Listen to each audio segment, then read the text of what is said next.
इस देश के भीतर भाजपा को हम ये कहना चाहते हैं कि आप युवाओं के भविष्य से खिलवाड़ करना बंद कीजिए, परीक्षा पर चर्चा का नाटक बंद कीजिए, समय पर परीक्षा कराइए और परीक्षा में धांधली करने वाले लोगों के ऊपर कड़ी कार्रवाई कीजिए।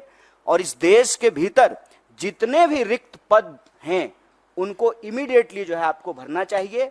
और यह जो आपकी ध्यान भटकाओ योजना है, मैं कहता हूं कि देश की संस्थाओं को सरकार से अच्छी चीजें सीखनी चाहिए। सरकार से देश की संस्थाओं को गलत चीजें सीखने की जरूरत नहीं है। जैसे सरकार का काम है डाइवर्ट करना, उसी तरह से संस्थाएं भी जो है ध्यान भटकाओ योजना में संलिप्त हो गई है। एक सीधा सा प्रश्न है कि जब परिणाम आना था 14 तारीख को, तो आप 4 तारीख को परिणाम क्यों लेकर के आए हैं? कि पूरा देश जो है वो इलेक्शन रिजल्ट में बिजी रहेगा तो बच्चों की कौन सुनेगा?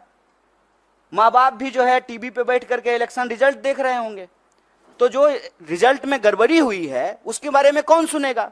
वो माँ बाप को जाकर के बताएंगे कि हमने अच्छा एग्जाम दिया है, हमने सारे पेपर जो है अटेम्प्ट किए हैं, तो माँ बाप भी कहेंगे कि नहीं, इसमें तुम्हारी गलती है। लेकिन जब आप इस पूरे प्रोसेस को देखेंगे, विद्यार्थी की कहीं से भी गलती नहीं है, क्योंकि ट्रांसपेरेंट तरीके से एग्जाम नहीं कराया गया है। और साफ साफ एनटीए ने साफ साफ जो है इस बात से डिनाई कर दिया कि जो है पेपर लीक हुए हैं। जबकि पटना का एक कॉन्क्रीट एग्जाम्पल है कि कुछ सेंटर पर प्रश्न पत्र की लीक की शिकायत आई और पटना पुलिस ने लोगों को गिरफ्तार किया on record. Patna police paper leak करने के मामले में कुछ लोगों को गिरफ्तार कर रही है और एजेंसी कह रही है कि कोई प्रश्न पत्र लीक नहीं हुआ है। और मजेदार बात यह है कि 67 लोग वो रैंक 1 है।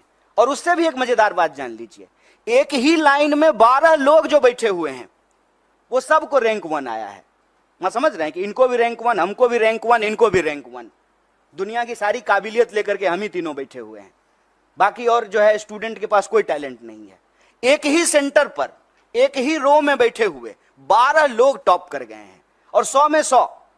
हम किसी की योग्यता पे सवाल नहीं उठा रहे हैं, लेकिन जो एनटीए है उसकी योग्यता पे जरूर सवाल उठा रहे हैं, सरकार की मंशा पे सवाल उठा रहे हैं और सीधा सीधा ये मांग कर रहे हैं कि आप देश के बच्चों के भविष्य से खेलना बंद कीजिए, युवाओं के भविष्य से खेलना बंद कीजिए, समय पर एग्जाम कराइए, धांधली को रोकने के लिए, पेपर लीक को रोकने के लिए कड़ा कानून बनाइए और अभी जो नीट का मामला है उसकी जो है पुनर्समीक्षा कीजिए।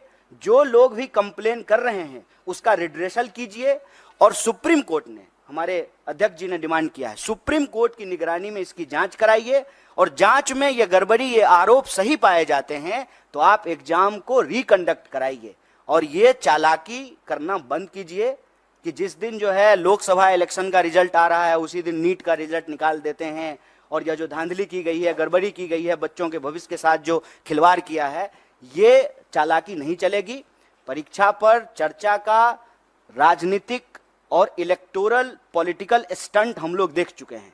ये बात जो है विद्यार्थियों को वोट बैंक में समझने का, समेटने का नहीं है। यह बात है कि बच्चे इस देश के भविष्य हैं और उनका जीवन मरण जुड़ा हुआ है इस बात से। लोगों की रूह कांप जानी चाहिए कि एग्जाम के रिजल्ट के बाद जिस पैमाने पे जो है लोग आत्महत्या कर रहे हैं, आप देखिए, वो लाइव वीडियो है, सीसीटीवी कैमरा का रिकॉर्डिंग है कि रिजल्ट आया है और लड़की जाकर के जो है जान दे दी है।